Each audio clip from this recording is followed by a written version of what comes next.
Hello बच्चों, कैसे हैं आप सब? आप सभी जानते हैं कि हम अभी पत्र की शुरुआत कर चुके हैं। इसकी कड़ी में मैं आज आपके समक्ष जो पत्र लेके आई हूँ वो एक अनौपचारिक पत्र है। इसके पहले मैंने आपसे औपचारिक पत्र के बारे में बात की थी। आज मैं आपको एक अनौपचारिक पत्र के बारे में बता रही हूँ, जिससे हमें अपनी माताजी को लिखना है और माताजी के स्वास्थ्य की जानकारी लेते हुए उनको पत्र लिखना है। ठीक है? तो पत्र का शीर्षक क्या हुआ? माताजी के स्वास्थ्य की जानकारी लेते हुए पत्र। अब सबसे पहले इस पत्र में आप जहाँ रहते हैं, आप वहाँ का पता डालेंगे, यानी आपका निवास स्थान कहाँ है उस जगह का नाम आप लिखेंगे। जैसे मेरा निवास स्थान अभी है विनोबा नगर बिलासपुर, तो मैंने सबसे पहले लिखा हुआ है विनोबा नगर बिलासपुर। उसके बाद आप जिस भी दिनांक को या तारीख को आप पत्र लिखते हैं, उस दिन की दिनांक, तिथि या तारीख आप लिखेंगे। जैसे मैं लिख रही हूँ इसे 23/2/2022 को, तो मैंने इसीलिए डेट डाली है 23/2/2022। अब इसके बाद आप अपने माताजी को संबोधित करेंगे, तो आप लिखेंगे आदरणीय माताजी।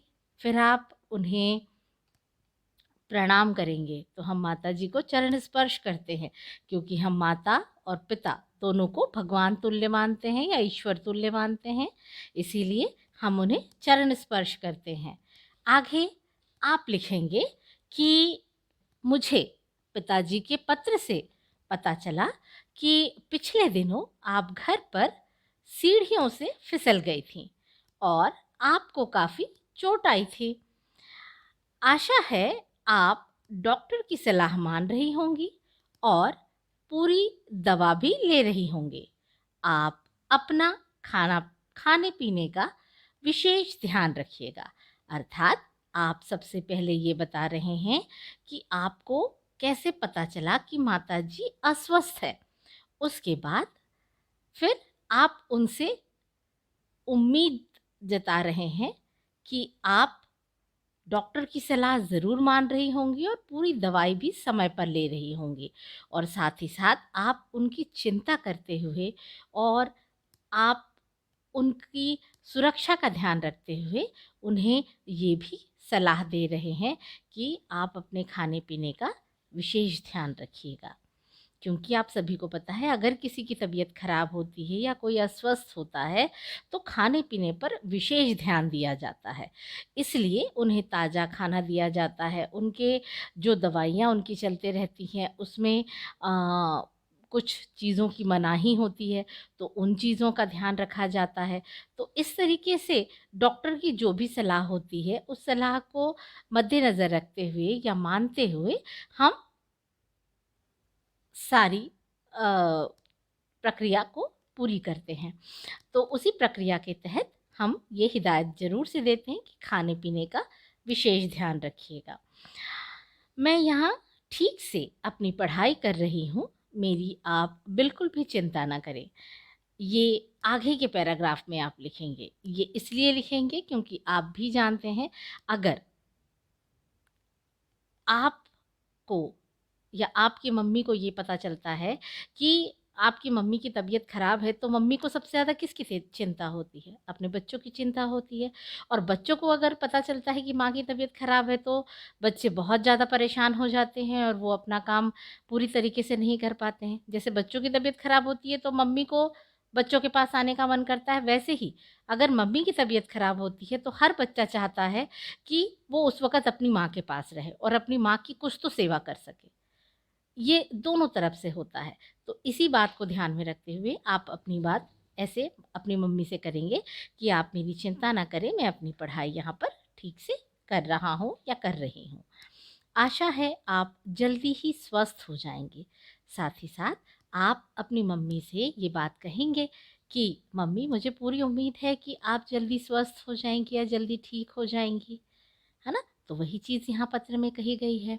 फिर अब आप जब पत्र के अंतिम पड़ाव पर आप पहुँचते हैं, तो आप घर के सभी सदस्यों के बारे में कहते हैं।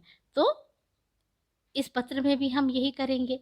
तो घर पर कौन है मम्मी के अलावा? पिताजी है, और छोटी बहन या बड़ी बहन कोई भी हो सकता है, या भाई हो सकता है। तो उन सबको याद करते हुए आपको लिखना है कि घर पर पिताजी को प्रणाम कहिएगा और छोटी मिनी को बहुत प्यार। इस तरीके से आपका पत्र ख़त्म होता है। फिर आप अपनी मम्मी के हमेशा लाडले होते हैं, है ना? मम्मी पापा आप दोनों के लाडले होते हैं, पर माँ का प्यार सबसे ज़्यादा हम महसूस करते हैं। तो इसलिए हम अपने आप को अपनी मम्मी का लाडला या लाडली संबोधित करते हुए अपना नाम लिखकर पत्र को अंतिम पड़ाव तक पहुंचाएंगे। ठीक है? इस तरीके से आपका ये पत्र माताजी के स्वास्थ्य की जानकारी लेते हुए पूरा होता है। आशा है आपको ये सारी चीज़ें समझ में आई होंगी। आपको समझ आया होगा कि पत्र लिखते समय हमको क्या-क्या चीज़ों का ध्यान देना है। पत्र की बारीकियां समझ में आई होंगी।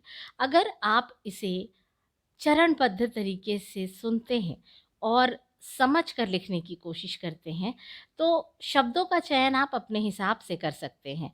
बस आपको पत्र लिखने का फॉर्मेट, यानी जो उसका प्रारूप होता है, उसकी आपको उसका आपको ध्यान रखना होगा, और उसी प्रारूप में अगर आप पत्र लिखते हैं तो आप पूरे नंबर प्राप्त कर सकते हैं।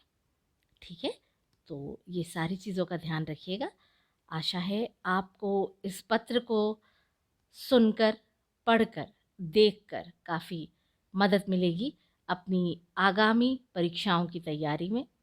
अगर आपको इसी तरीके से कोई पत्र या किसी भी अन्य शीर्षक पर कोई सलाह या कोई भी किसी तरीके की जानकारी चाहिए, तो प्लीज़ मेरे वीडियो पर कमेंट करके मुझे ज़रूर बताएं। आपकी सलाह या आपकी परेशानी में काम आना और आपकी सलाह मानना आपकी में दोनों ही मेरे लिए बहुत ही बेहतरी के लिए ज़रूरी है। तो इसलिए कृपया अपनी कीमती सलाह ज़रूर दें मुझे। साथ ही मेरे चैनल को सब्सक्राइब भी करें और ज़रूरतमंदों में शेयर करें, ताकि जिन बच्चों को इन पत्रों की ज़रूरत है या जिन्हें समझने में पत्र समझने में कठिनाई आ रही है, वो इसे समझकर और देखकर आसानी से अपनी समस्या का समाधान कर सकें। Thank you.